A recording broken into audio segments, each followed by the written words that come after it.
What's up, Mortgage Coach community? Dave Savage coming to you live out of Vancouver, Washington, broadcasting for the first time from the Knowledge Coop, new headquarters, pretty sweet.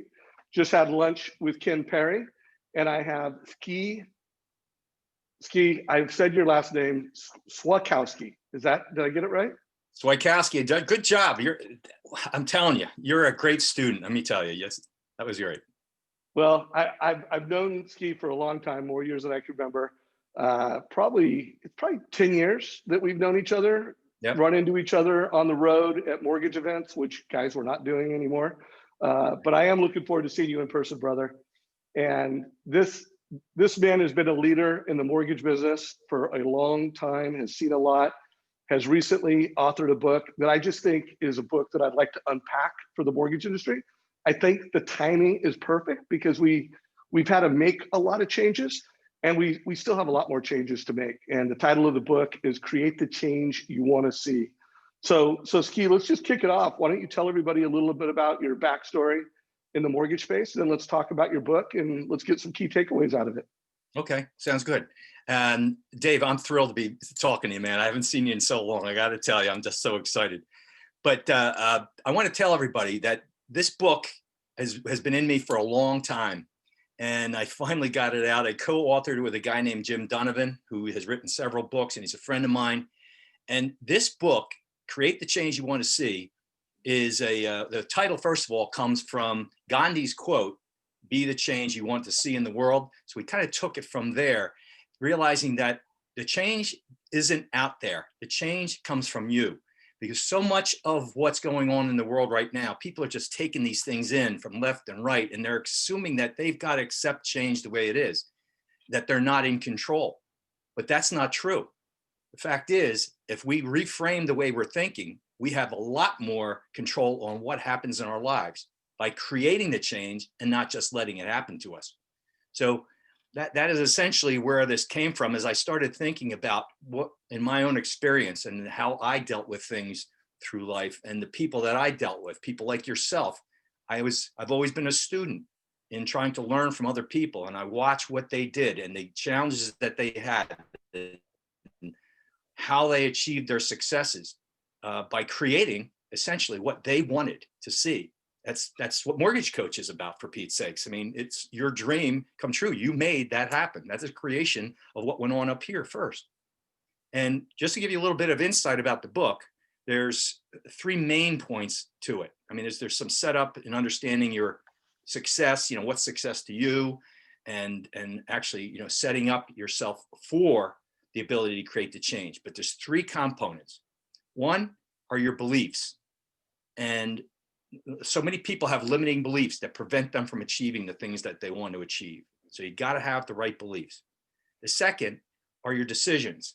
We're making decisions all the time, but we need to be making the right decisions. And therein lies the challenge. We need to be aware of where are we focusing our time? Where are we deciding to spend our time, I should say? And then now, how are we interpreting things? How do we decide to interpret what's happening to us? The third one is the decision to take action, and what actions we're going to take. The last piece, which is your habits. And I am such a firm believer in that habits control so much of what we have ultimately in our lives. So that's kind of the Reader's Digest version of where the book came from and the content. And, you pointed out, I've been in the mortgage industry for quite some time. So this has been my laboratory essentially for the studying to be able to write this book for people. And after 36 years in the residential and the commercial side and dealing with the technology side, it's such a great feeling to be able to hopefully make an impact on people's lives. I want to mention one other thing, because this is really, really important. Right now, actually through the end of January, all the profits of this book are going to Feeding America, Dave. We have a lot of brothers and sisters that aren't quite doing as well as many of the people in the mortgage industry are right now. And I think we need to kind of step up. So my co-author and I decided we need to do our part as well. So. Well, Ski, I can't wait to read the book. I do want to talk a little bit more about your backstory in the mortgage business, and I don't know that I ever told you this, but when I first started going to MBA events, I came from being a loan officer, growing up in the sales mastery event community, going to events that loan officers went to. But I think literally the first time I started going to C-suite events, coming out of the meltdown and say, hey, I need to start being an enterprise company with Mortgage Coach, going to MBA events, it was like a whole new world for me. And I'll never forget when I met you. I didn't know who you were. I didn't know what you did. But in my eyes, you were the most powerful person in the room because you glowed with enthusiasm. You had an uncommon level of curiosity, and you were the most connected dude there. Like, people were just coming up. You were like the god. I don't remember what the name of the event was that we were at, but it was just like, who is this guy? It's like you knew everybody in the room. They weren't kissing your ring, but they were just like, and they were all friends of yours. So you were just like one of the first cool people I met at an MBA event. And we immediately, although I think you're just the kind of guy that people immediately meet you and they're like, oh, wow, me and this guy are best friends. But I just felt an uncommon connection. So tell people who don't know who you are a little bit more about your mortgage practice. Let's talk a little bit more about that. And then let's unpack this book a little bit more. Okay. Well, I got into the business back when the interest rates were 14.5%. That was a 30-year fixed rate. That's how long ago it was. And I was too dumb to know that was bad. But, and by the way, a lot less competition, a lot more creativity, but it was a fun time. And I learned very early on. I'll tell you one really good lesson I got very, very early on. My boss gave me a little booklet. It's probably around 3,000 words, called The Common Denominator of Success. And it was written by a guy in the insurance industry. And he said, read this. And of course, I was going through the training, trying to learn all the products and how to take an application. And back in the old days, man, this is pencil and paper, rather, it wasn't your technology. Yeah, no, it was yellow sheet of paper, baby. That was the presentation. This is before LOSs, guys. This is when you took a handwritten app, you handed it to a processor, they typed it out, they could use whiteout. It was a whole different world. Actually, they could, just to point this out, like on a 2900, the FHA's 2900, they couldn't use whiteout. So if they ever made a mistake, you heard this howl throughout the office because they had to redo the whole thing, Well, that was the final app. The final app had a, you're right. But yeah, you're right. It was crazy. But anyhow, so the whole thing was, as I started learning, to get to this point of this little story was, I was not doing well in the very beginning. I mean, for the first couple months, I was doing everything he told me to do. I learned all the products and I was out there calling the real estate agents and I was doing all that. Nothing was happening. And then I think he was getting like close to like giving me the can, right? So he calls me in and we're talking. I said, I'm doing everything I should, Neil, and I don't know why this isn't working. He said, did you read that booklet? I said, I've been so busy. I will, I promise. He says, read it and reread it and reread it. And the bottom line of the story was, the common denominator of success is this, that the successful people, the winners, do what the other people, the failures, don't want to do. And the reason they do it is because they have a powerful why. And I took that to heart. I had a lot of really good whys that I was not thinking about. And I just went to work and the whole thing just started to take off from there. I mean, I became the top producer in the branch, number 9 in the company. I got maybe a branch manager. There was all kind of really positive things, not because I'm super whoop-de-doo, but because I did what other people didn't want to do because I had a strong why.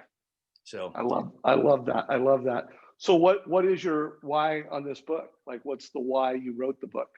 Well, that's a great question. My why is, and this is where my ultimate vision comes in and what my purpose is here. I've known this for a long time. I'm a teacher at heart and a coach. I coached for 10 years. I started a lacrosse program in our area and I coached that high school program for 10 years. I started the youth program there. But what I want to do is I wanted to be able to impact people's lives. And this, especially when it came to being able to, for them to get control of what's going on in their lives, to be able to create the change. And let me tell you, when you see that in a loan officer or even in a young high school player, from going freshman to senior year, and you see that kind of growth, and you see it in loan officers. I've coached a lot of loan officers and brokers over the years. To be able to have an impact, that's why I'm here, to be able to help people realize the potential, the God-given potential that they have, be able to find it and tap into it. And that's what the book's about. I got another one behind this, by the way. I got another one behind this, but this was the first one I had to get out of me so that I could say, all right, here's a formula. Start using this to create the change. And got a lot of plans around this particular book as well. Where I'm actually, this is something I can mention to you too. Ralph Lavallo, the mortgage godfather, and I have started doing daily videos called One Idea a Day. So you can find One Idea a Day in YouTube, Facebook, and LinkedIn. And they're short little videos with ideas about, how do you become better, just a little bit at a time. I love that, man. Well, I love your heart, brother. I love that you still play lacrosse. So, for those that follow me, I talk about it a little bit, not a lot. My son plays lacrosse, and Ski has always been a mentor to me. Talking about my son Jack, and you still play lacrosse. If we have any lacrosse players out there, we got a lacrosse stick ready to go. Always. You still play competitively too, don't you?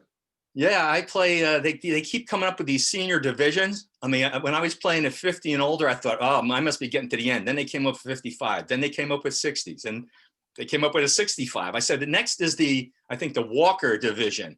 But boy, I'll tell you, you know what it is? It's a whole bunch of old guys running a lot slower. Yeah, right. But hey, you guys are having fun, and you have the heart. So we're coming to the end of 2020. It's been a spectacular year for the mortgage industry. We've been the lighthouse for the industry, and we've been busy. Some loan officers are burned out. My hope, and one of the things I'd like to get on this interview, and I like you, I believe like everything that's positive that's happened in my life, it's when I was clear on my why. And at Mortgage Coach, we have a why. We want to reshape how people get into debt in America. We want to change the mortgage experience for the better, go beyond rate, payment, cash to close, a transaction, and give people real meaningful advice. How can you get a loan that's going to help you fuel your dreams? What would be some exercises and some things and takeaways from your book that might help loan officers as they're preparing to close out the new year and get clear on their why for 2021? What advice do you have? What thoughts, what exercises should they be doing? Yeah, I'll say this is the first one, because I think this is as busy as everybody is right now. You've got to carve out the time. I don't care how busy you are. If you don't start planning for 2021 now, if you just start to continue to slam business and keep moving forward and handling all the calls and handling the problems that come up on the loans, and all you're doing is trying to slam business, you got to stop and think, because the book is about creating change. Well, guess what? You're creating change in the midst of change. So you have to be planning for it. You got to have a plan. I am a big believer in systems and having a plan. And it's about those things in particular. People, that's you and me and the people. If we're a leader, I'm a big advocate in leadership. I think that is the linchpin. If we all start to understand that we're all leaders, even us individually, because we have to lead ourselves first. And so if we can get a handle on that, we can start to have an impact on ourselves and other people, because as things change around us, it's not going to stay this way forever. Dave, you've seen it as well as I have, the ups and downs of the industry. And we won't have this same environment. A year and a half ago, everybody was worried about compressed margins and people were getting laid off and things of that nature. And look at where we are now. It's like unbelievable. So I would say planning and use systems. You have such a great product. I have no idea why more people why everybody isn't using it, because it makes the job so much easier. Systems work.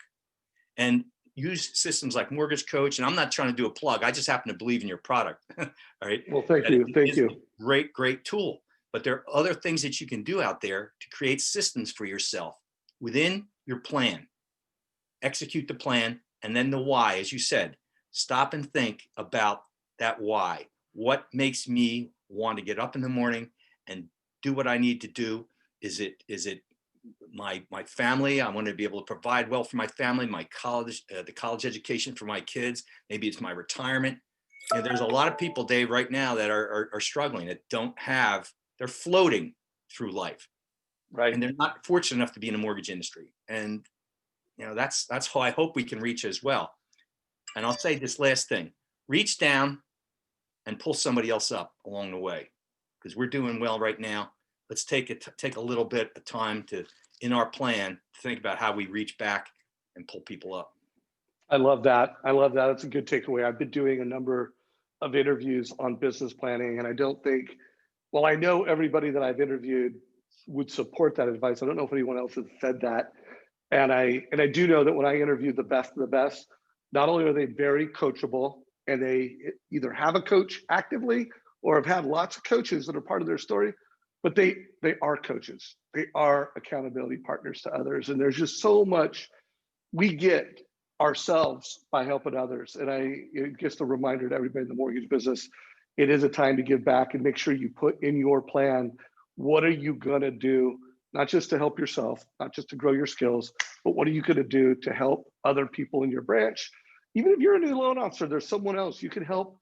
Let's say you're in your 6th month of your business, you can mentor someone that's in their 1st month of their business. If you've been doing this for 3 years, you can help someone that's in their first 6 months. You can always coach, lead, and help other people, which I think is super important. So I'm not recommending that people get your book and skim it and only read one chapter. But if there was a chapter that's more important than others, or you think there's a part in your book that's the biggest takeaway right now, what would be that highlight? You're a loan officer. We're coming into the end of the year.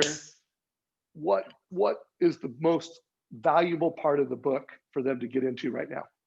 Wow, to make me pick on one part of the book is tough, but I would have to say the beliefs. It all starts in what you believe, and we don't realize some of the limiting beliefs that we operate under. We've over years we create this mind that we have, and we take in all of our experiences, and there's things that are actually holding us back. So even somebody that's doing really well right now could probably be doing a lot better. They may not believe that they can do that.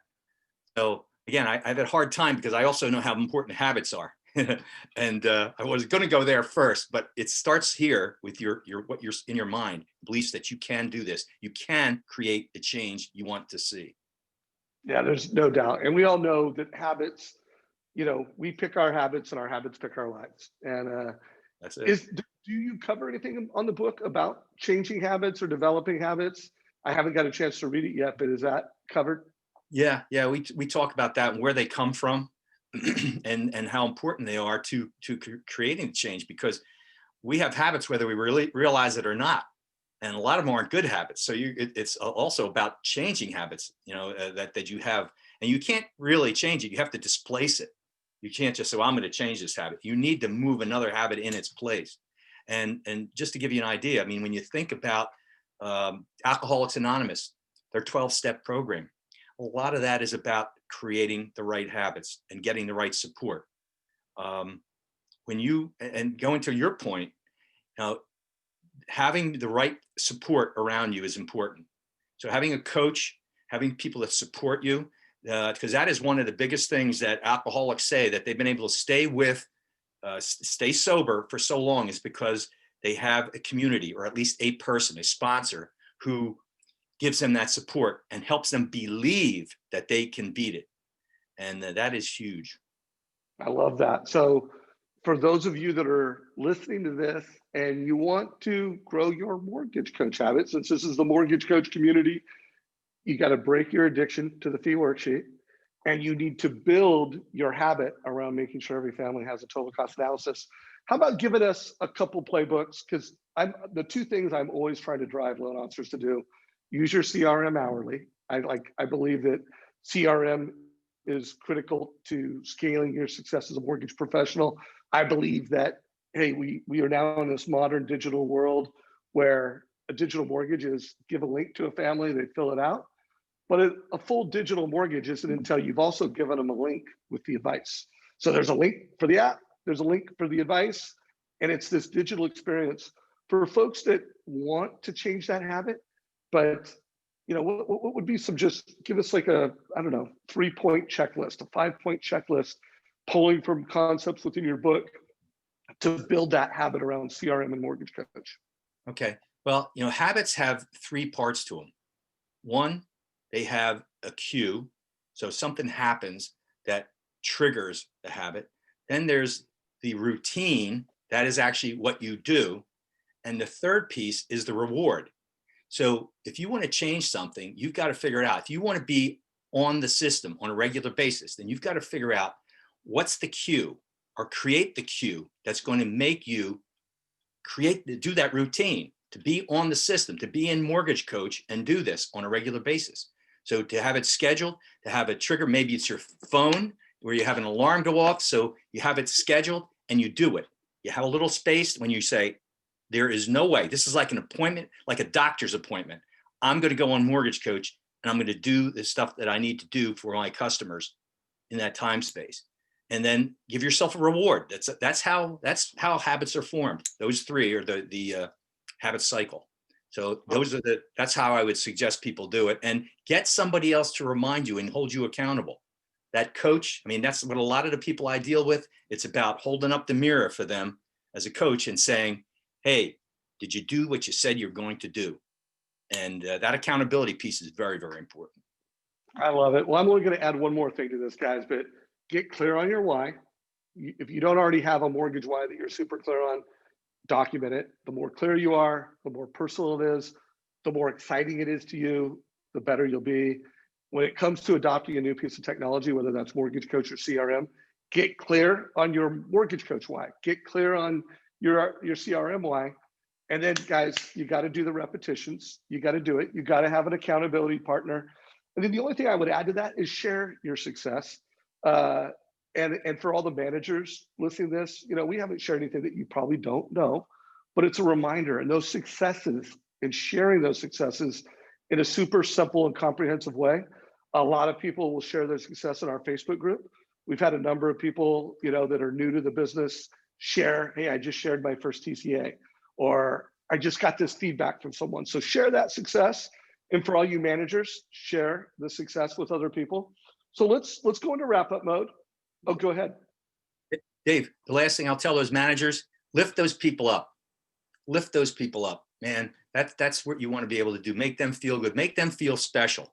Make your people feel that they're important. And especially when they're doing stuff like that. Yeah, no doubt. So let's go into wrap up mode. What are some of your final thoughts? And then remind us how we can buy your book, follow you on social media. You mentioned a new daily video blog. I don't know if it's a video or an audio, but give us some closing thoughts and then tell us how we can follow you. Well, anybody can reach out to me. I'm on LinkedIn, Ski Swiatkowski. And if you have any doubt that I'm into lacrosse, you'll see in my banner, you'll see that there. But you can reach out to me there. Again, 1 idea a day. These are daily videos, Monday through Friday. They're short videos, a lot of fun. I'm doing those with Ralph Lavallo. And the book, Create the Change You Want to See, is in Amazon. So if you just go in and type that in the search bar, Create the Change You Want to See, it'll take you to the page so you can order the book. And I think, again, the important thing is, folks, right now, we can help some other people with this. The money's going to Feeding America. So I hope you'll get behind that particular cause. I really appreciate it. Well, bro, I appreciate you. I appreciate everything you've done for me, the mentoring with my boy Jack, just the inspiration you've given over the years. And I hope this book is huge. I hope your next book is huger. And I hope you just keep rocking it out, brother. Go Syracuse. Yeah, go Orange. So guys, if you got some value, you got some reminders, give it a like down below. Watch this with your team. Share it with anybody you think needs it. And Ski, appreciate you, brother. You got it, brother. Thanks, Dave. Take care, brother. You got it. Bye-bye.